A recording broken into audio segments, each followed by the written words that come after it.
家好，这里是美美小学堂，我是美美老师。我们今天讲的这一课呢是狗哈气，是来帮助我们的气息更加的 strong。为什么叫狗哈气呢？我不晓得您家里是不是有养小狗狗，或者说即使自己家里没有养，会在外面看到有很多的小狗，特别是在夏天炎热的时候，它们会吐出它们的舌头，然后这样哈气。它们的动作是这样子的，会有印象吗？再来看一次，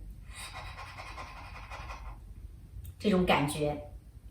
那么很多朋友会说，唱歌我们练呼吸呢，我们应该去游泳啊、跑步呀，这样的话呢，我们的气息会更加的 strong。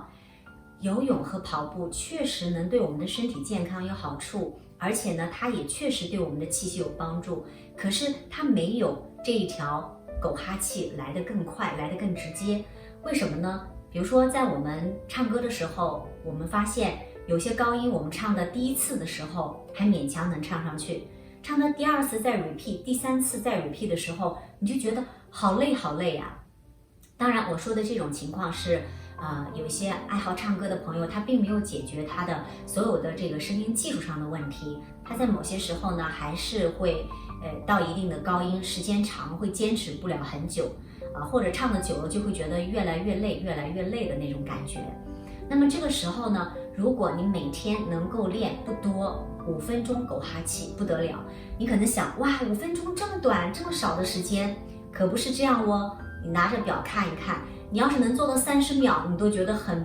就是很累很累的那种感觉，因为它的那种强度很大哈。比如说这样子，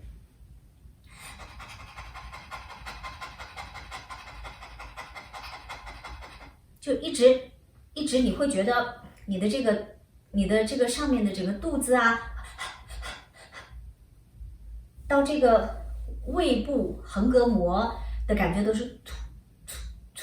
这种感觉，然后你的身体下半身也是这样子，一直是这样子动的，然后上面胸口这个上面胸口是尽量保持平静，然后你可以把舌头吐出来，也可以不吐出来，吐出来是放回去。你试一试，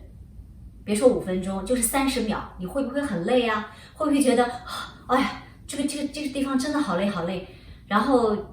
就是觉得那种累的感觉，就跟你在唱歌的时候，让你 repeat 高音第2次、第3次你唱不上去的那种累的感觉是一模一样的。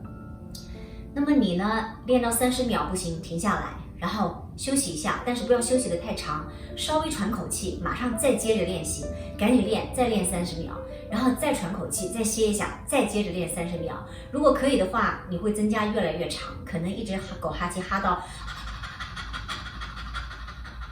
一直坚持到1分钟。那么大家可能会说了是不是一口气哈？不是的，就是说你哈完一口气，你赶紧呼吸一下哈，呼吸一下，然后再接着哈。也就是说，你尽量让你的肌肉保持不间断的在狗哈气的状态。那么这样的话呢，你发现就不要说很长时间，就是如果你练习1个月以后，你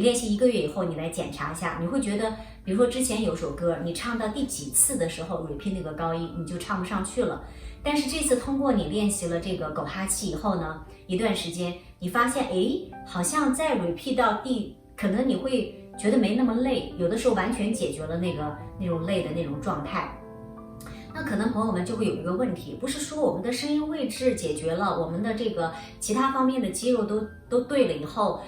也会减轻负担吗？它也就对我们唱歌也会有帮助。那为什么这个狗哈气也是如此的重要呢？中国人有一句话说得好，天时地利人和，缺一不可。唱歌也是这样的。比如说我今天讲的这一课狗哈气，我说如果你们把它练好了，做到了，对你的气息很有帮助，然后对唱歌唱高音或者唱久了以后没有那么疲惫那么累。但并不是说你只要掌握这一件事情就能够唱歌好，还有我们其他之前讲过的所有的声音的位置呀，你的肌肉状态对不对呀，等等等等，缺一不可，才能够出来好听的声音和我们唱歌的良好的状态。那么在这里呢，我要做一个提醒，如果您心脏不好，有心脏病，那我不建议你练这一条。但是如果您的身体健康没有什么问题的话，我建议你练习。练习的时候呢，如果一下找不到那种很快的感觉，就像我刚才做的那种这种频率的话，你可以减短，比如说慢慢来，一下一下，吐出来舌头，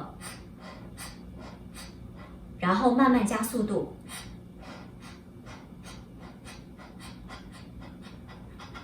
越来越快，越来越快，或者把舌头放进去。我现在是直接一下子就会很快的进入到那种感觉，那种狗哈气的状态。我不知道朋友们有没有发现，就是在我们学唱歌的过程当中，我们经常很多发生的状态跟我们的大自然界中的很多动物比较相像。比如说我们在哼鸣的时候，我强调说去找一找老黄牛哼鸣的那种它的那种声音哈，叫的时候那种感觉，那种感觉。然后这个呢又要去学小狗狗去这种感觉，对，所以我觉得很多东西都是相通的，你们可以试试看哦。大家可千万不要小看这个狗哈气，就是因为它很简单，所以我在上课的时候跟学生们讲过之后，他们只是当做一个理论听一听，然后随便练一练就不练了。但是他们不晓得这条如果能坚持下去的话，真的对我们有很大很大的帮助，特别是时间长了以后，你就能看到它的好处了。所以我希望观看视频学习的您能够坚持练习下去。好了，我们今天这一课先到这里。如果您喜欢我们的节目，请记得点赞并按下您的小铃铛，这样呢，我们有新节目的时候，您就可以及时的收到了。好，我们下次再见，拜拜。